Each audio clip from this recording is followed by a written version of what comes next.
शब्द बिना धार वाली तलवार होते हैं। यह एक ऐसी शक्ति है जो हमें जन्मजात मिला हुआ है। मानव अकेला ऐसा प्राणी है जो बातचीत कर सकता है, जिसके पास ढेर सारे शब्द हैं, लेकिन इन शब्दों के सही प्रयोग का पता होना बेहद आवश्यक है। एक बार व्यक्ति अपने मुंह से जो शब्द निकाल देते हैं वह कभी वापस नहीं आता। शब्दों से ही बड़े बड़े युद्ध हो जाया करते हैं और इन्हीं शब्दों के प्रयोग से बड़े बड़े युद्धों को टाला जा सकता है। इस संसार में अलग अलग प्रकार के व्यक्ति हैं और सबका हर बात पर अलग अलग विचार भी होता है। आपने अपने जीवन में कई ऐसे व्यक्तियों से मुलाकात की होगी जिनकी बातों से आप एक बार में ही इम्प्रेस हो जाते हैं, जो इतनी चालाकी से बात करते हैं कि कोई समझ भी नहीं पाता है और वह अपना मतलब निकाल लेते हैं। क्या आपने कभी उनके बोलने के तरीके और शब्दों पर ध्यान दिया है? दरअसल वह कुछ ऐसी बातों का ज्ञान रखते हैं जिससे वह एक बार में ही आपको इम्प्रेस कर लेते हैं। अपने बातचीत के तरीके को बेहतर बनाना बहुत जरूरी होता है ताकि हम इस दुनिया में अच्छे से सरवाइव कर पाएं, क्योंकि कई बार बातचीत का अच्छा तरीका पता नहीं होने के कारण हमें नुकसान उठाना पड़ता है, जबकि सामने वाला व्यक्ति बिना किसी ठोस शक्ति के भी अपने बातचीत के तरीकों से बड़े बड़े काम निकलवा लेते हैं और सही तरीका पर न होने के कारण हम पीछे रह जाते हैं। आइए आपको बौद्ध सन्यासी और एक युवक की कहानी के माध्यम से बताते हैं कि बातचीत करने का सही तरीका क्या होता है और किस प्रकार से आप अपनी बातों से दूसरों को सहमत कर सकते हैं।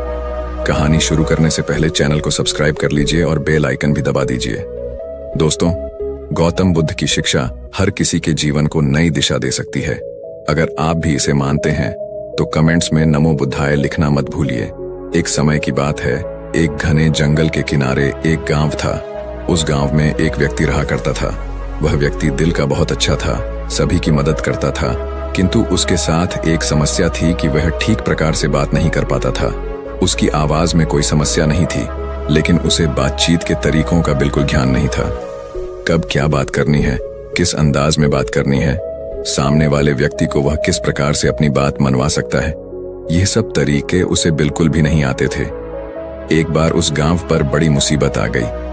गांव में एक अलग तरह की बीमारी फैल चुकी थी जिसने सभी को अपनी चपेट में ले लिया था।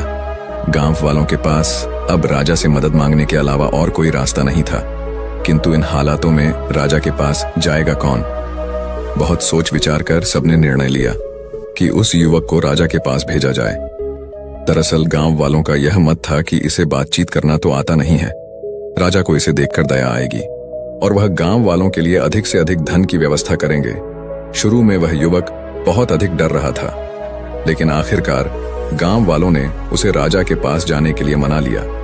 वह युवक राजा के पास पहुंच चुका था, किंतु जैसे ही वह राज्य में पहुंचा, उसे इतना अधिक डर लगा कि राजा को यह बताने के स्थान पर कि गांव में बीमारी फैली है और गांव वालों को धन की आवश्यकता है, उसने राजा से यह कह दिया कि गांव वालों को जमीन की आवश्यकता नहीं है, आप उन्हें धन देकर जमीन ले सकते हैं। राजा को यह सुनकर बड़ी प्रसन्नता हुई। तुरंत ही उन्होंने अपने ढेर सारे सैनिक गांव में भेज दिए और सभी को थोड़ा थोड़ा धन देकर गांव खाली करवाने का आदेश दे दिया। यह सुनकर सभी गांव वाले रोने लगे, किंतु राजा का निर्णय भला कोई बदल सकता है क्या? जब वह युवक गांव में वापस पहुंचा तो उसने देखा कि वहां पर सैनिक पहले ही कब्जा कर चुके हैं। सभी गांव वालों ने उस युवक को खूब खरी खोटी सुनाई और रोते रोते अपना गांव छोड़कर चले गए। युवक को यह सब कुछ देखकर बहुत बुरा लगा। वह अपने आप को दोषी महसूस कर रहा था। यदि आज उसके पास बातचीत करने का अच्छा तरीका होता तो शायद गांव वालों के साथ बुरा नहीं होता। यह वह युवक मन ही मन बहुत अधिक परेशान हो चुका था। परेशान मन के साथ हुआ जंगल की ओर चल पड़ा था। वह जंगल में काफी दूर तक आ चुका था और उसे पता भी नहीं लग रहा था। तभी उसने देखा कि एक बौद्ध सन्यासी बहुत ही आत्मविश्वास के साथ पेड़ों से बातचीत कर रहे हैं। उसने मन ही मन सोचा कि यहाँ मैं इंसानों से ठीक प्रकार से बात नहीं कर पा रहा हूँ और यह बौद्ध सन्यासी पेड़ों से इस प्रकार की धारा प्रवाह बात कर रहा है। वह युवक वहीं पर रुक गया और छुपकर बौद्ध सन्यासी को देखने लगा। जब बौद्ध सन्यासी ने पेड़ों से अपनी बातचीत समाप्त कर ली, तब वह युवक की ओर मुड़े। युवक उन्हें देखकर घबरा गया और जाने लगा। तभी बौद्ध सन्यासी ने उसे आवाज देते हुए रोक लिया और उससे उसकी घबराहट का कारण पूछने लगे। तब उस युवक ने बताया कि उसे ठीक प्रकार से बातचीत करना नहीं आता है, इसीलिए अब वह किसी से बात नहीं करेगा उसकी इस कमजोरी के कारण पूरा गांव दंड भोग रहा है। सभी को अपना घर छोड़ना पड़ा है। बौद्ध सन्यासी ने मुस्कुराते हुए कहा कि तुम कमजोर हो, ये तुम्हें पता चल गया, लेकिन इसे ठीक करने के स्थान पर बातचीत को हमेशा के लिए बंद कर लेना ठीक नहीं है, क्योंकि यह कमजोरी बार बार तुम्हारे सामने आएगी और बार बार घटनाएं होंगी। इस युवक को बौद्ध सन्यासी पर विश्वास हो गया कि यह अवश्य ही ज्ञानी मालूम पड़ते हैं और इनके पास मेरी समस्या का समाधान है।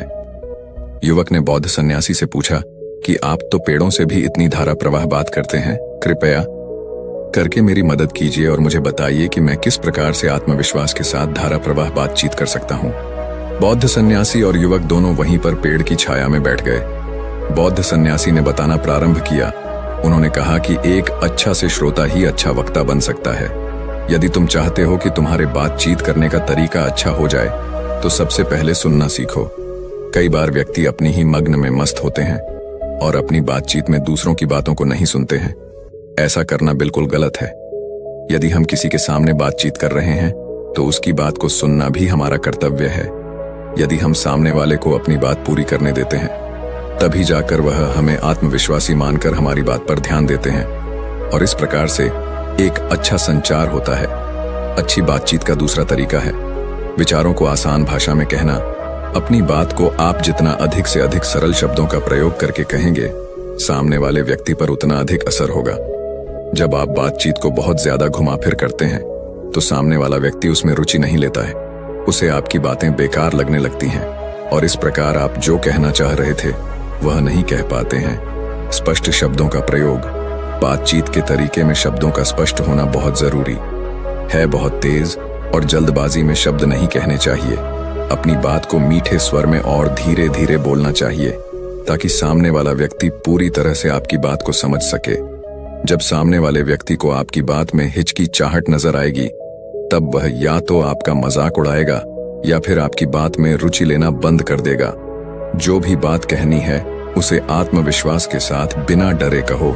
यदि तुम्हारे चेहरे पर डर दिखाई देगा, तो सामने वाला व्यक्ति तुम पर हावी होने का प्रयास करेगा। तुम थोड़ा डरे हो, वह अपनी क्रियाओं से तुम्हें और ज्यादा डराने का प्रयास करेगा। इस प्रकार तुम शब्दों को उल्टा पुल्टा कर दोगे। इसलिए अगर मन में डर भी है, तो ऐसा अभिनय करो कि सामने वाले व्यक्ति को तुम्हारे डर का पता ना चले। परिस्थितियों को देखकर शब्दों का प्रयोग करना सीखो। यह तरीका बहुत कम लोगों को आता है।